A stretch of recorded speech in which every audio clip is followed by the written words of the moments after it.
It's everywhere you go, everywhere you look. It could be subtle or distracting. Whatever you want to say about it's a part of our lives. Typography, typeface, fonts, words, lettering, all that gibberish apparently is a big deal. Some more than others, and that's exactly what I don't get. What seems to be the general thought is that fonts equal good and Comic Sans for some bizarre reason is bad. The internet is filled with Comic Sans hate and discrimination. Does that happen with any other font, say Franklin Gothic Demi? Yeah, I didn't think so.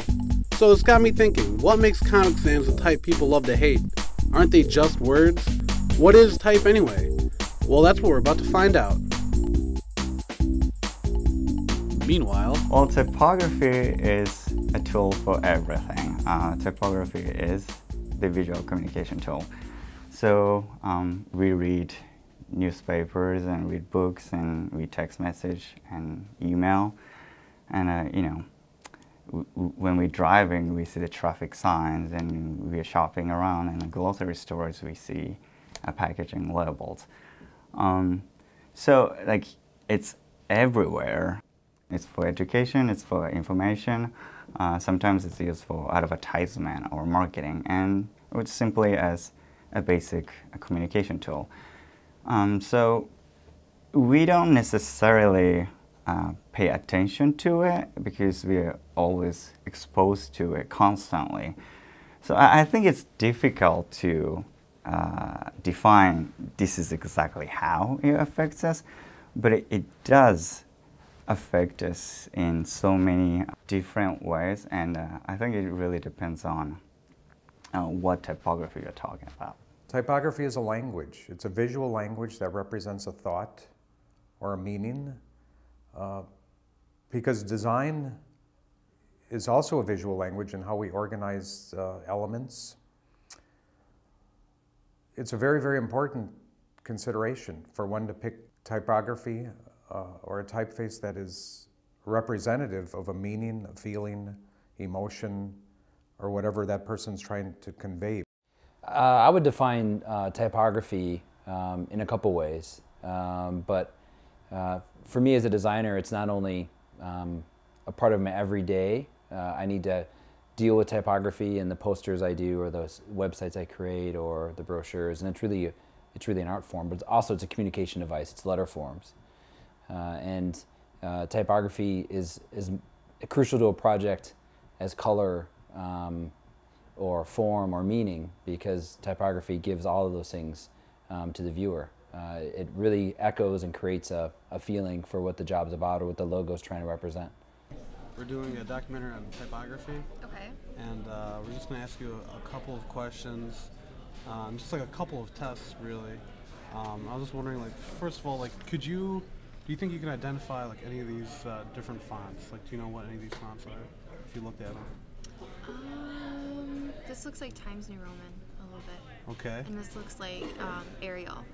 Okay. And this one looks like, it starts with a C. I think it's like the general font for like Word 2007 or something. That's what it looks like to me, but that's the only ones that I can really look at and identify.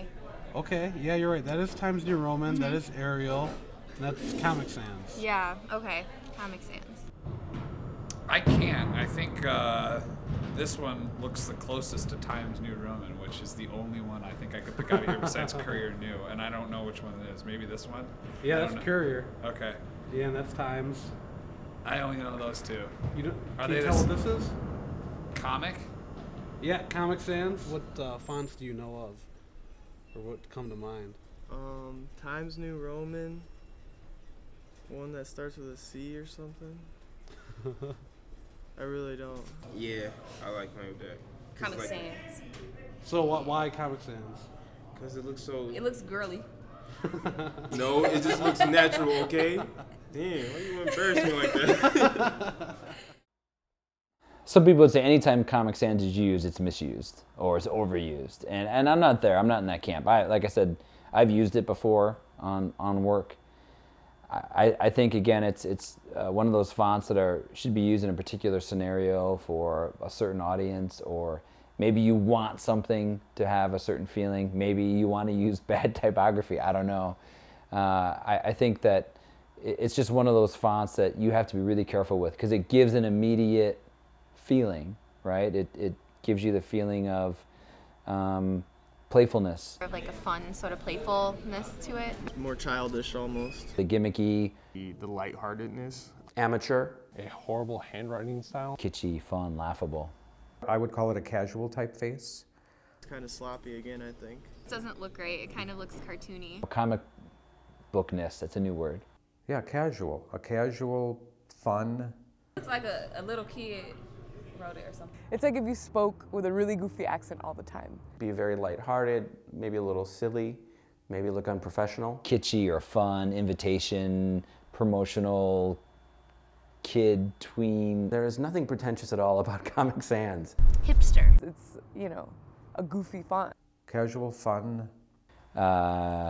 Loose. Childlike. Hey, hi, look at me, I'm funny. And I think that if you were going for that, great.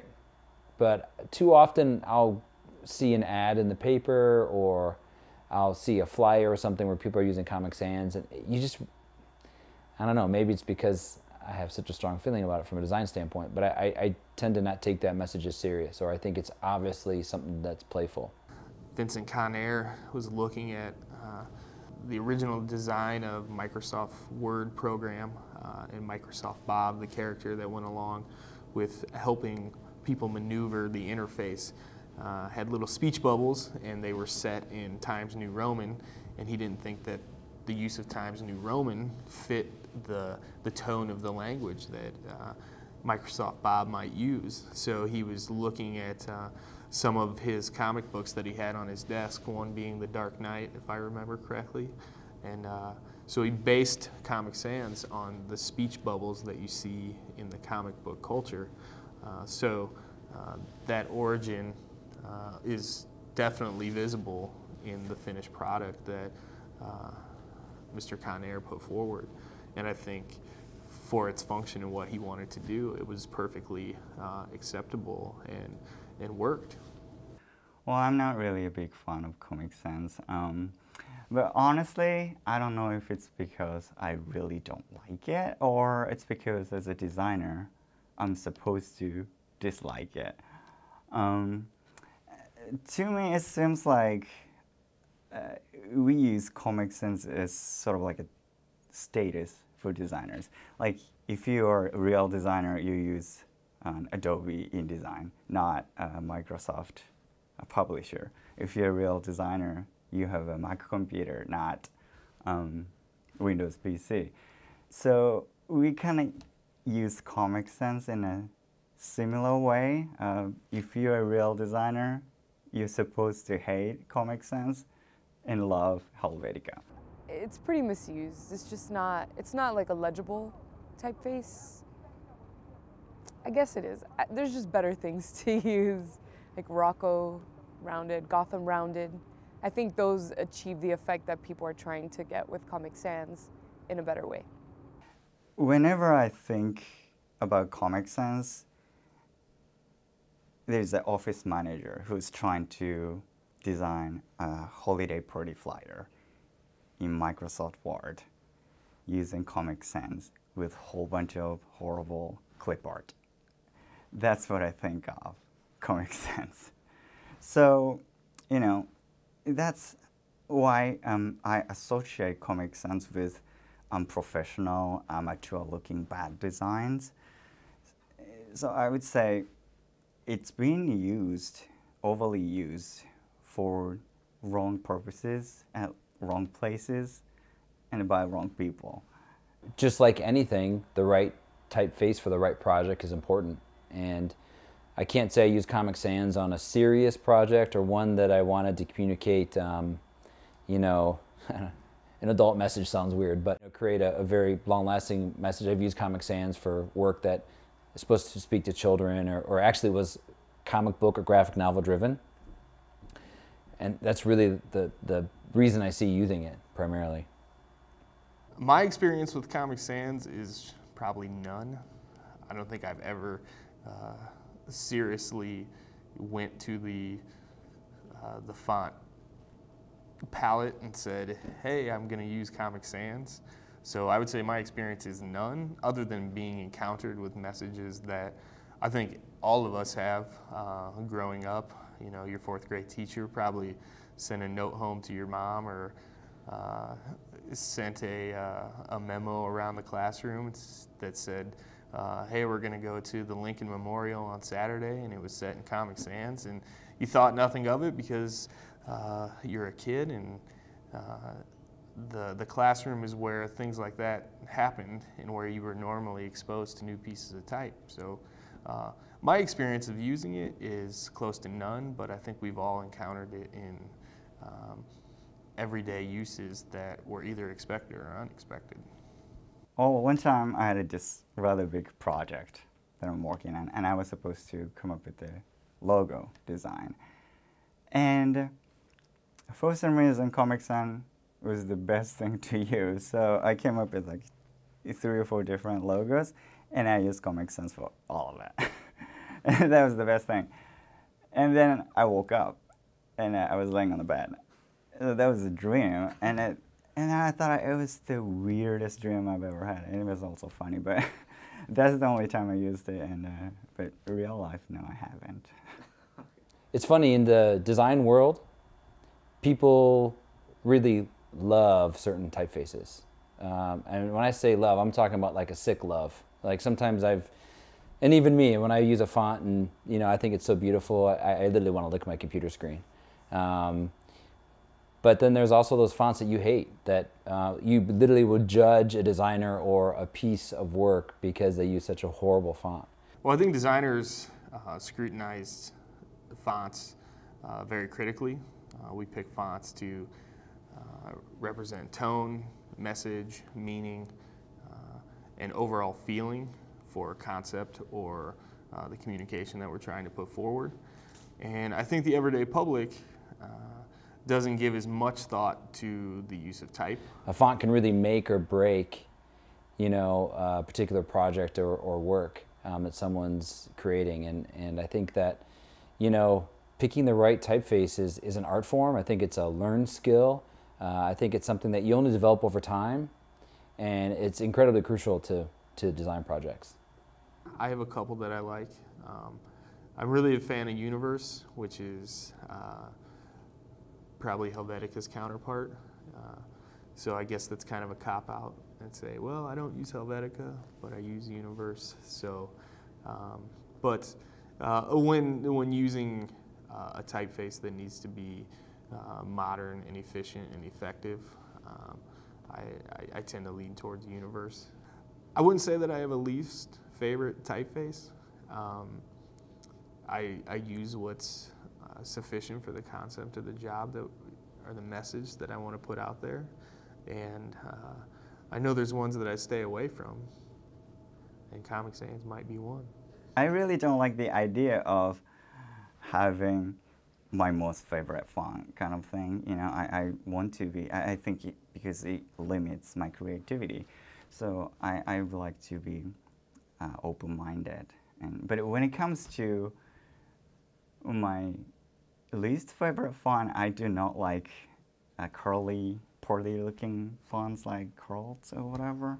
Yeah, I think it's just real too tacky and like overly decorated, so I probably never use it in any circumstances. My favorite font is Avenir. I also love Futura, and I have some other secret favorites, but I think that those who love Helvetica, that's great. I don't know a lot of people who love Comic Sans the way that others love some other typography. I don't want to think there is exact science to choose the right font for the right job. The graphic design or art in general, for that matter, is not in science or mathematics. If 5 different designers have 5 different approaches and philosophies, and there's no one right answer to that. And I think that's the beauty of graphic design and art. I would like to think the solution to the most effective visual communication come from the emotions we're trying to convey, not from some mechanical calculation.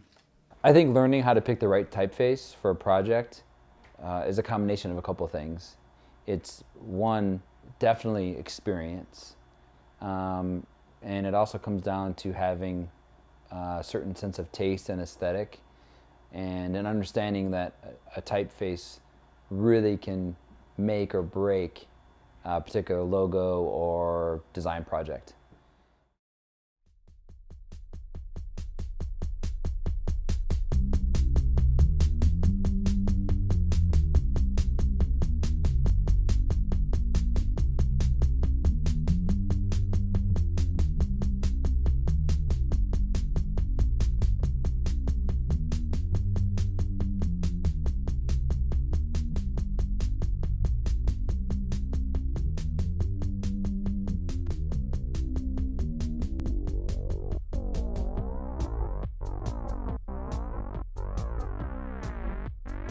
You know, the Cleveland Cavs owner came out and wrote this letter, which I think in some ways the letter itself was pretty ridiculous.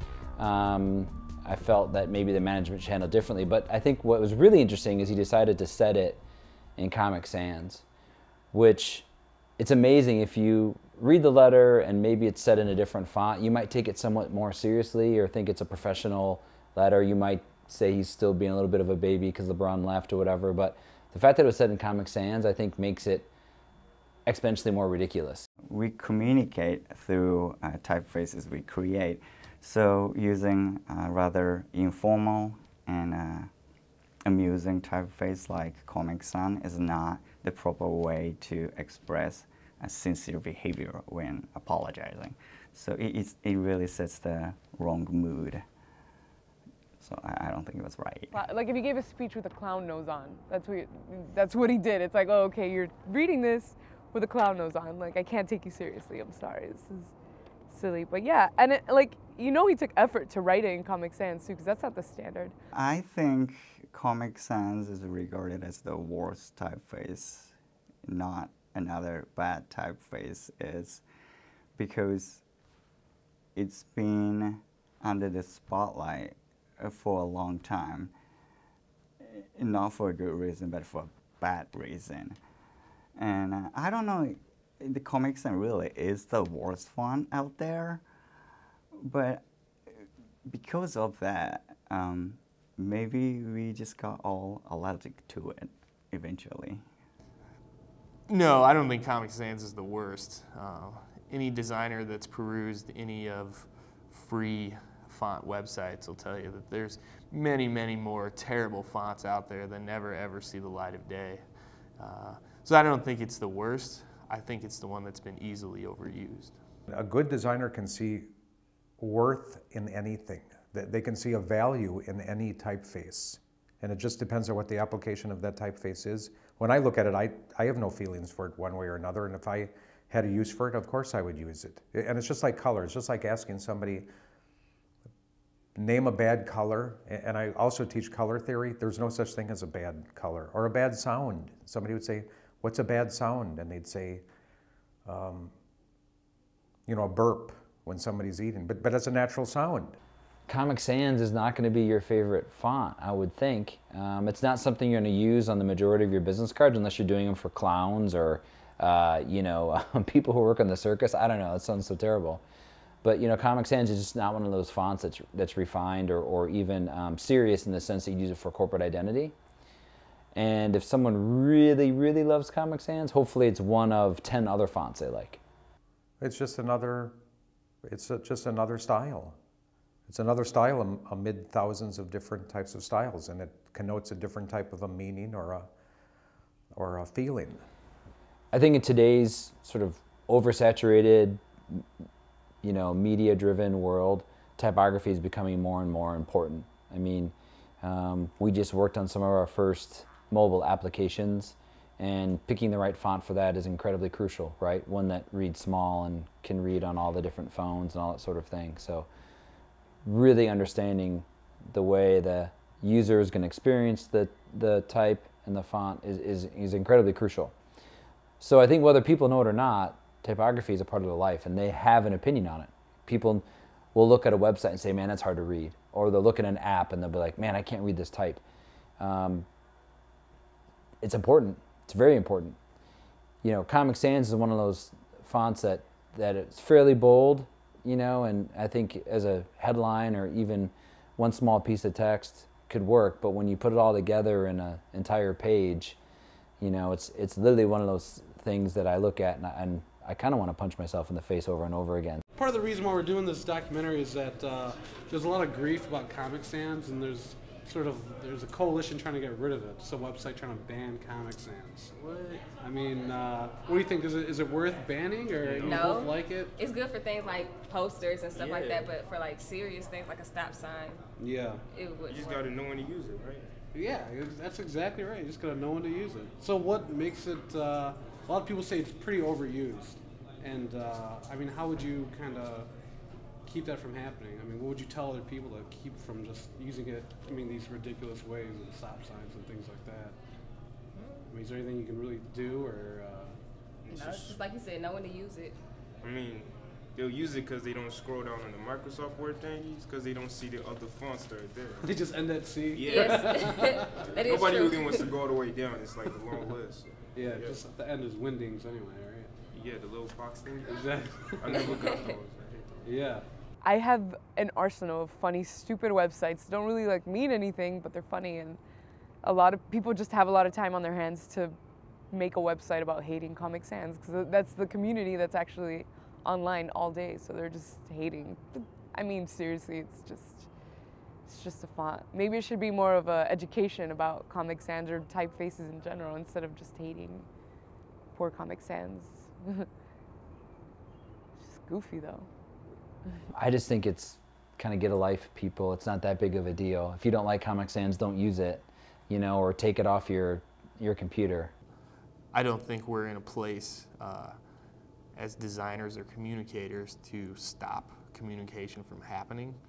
I think we need to hope that communication happens and continues. You know, we get an education, or some people educate themselves to be a professional graphic designer, and so that eventually we can educate others with our knowledge of design.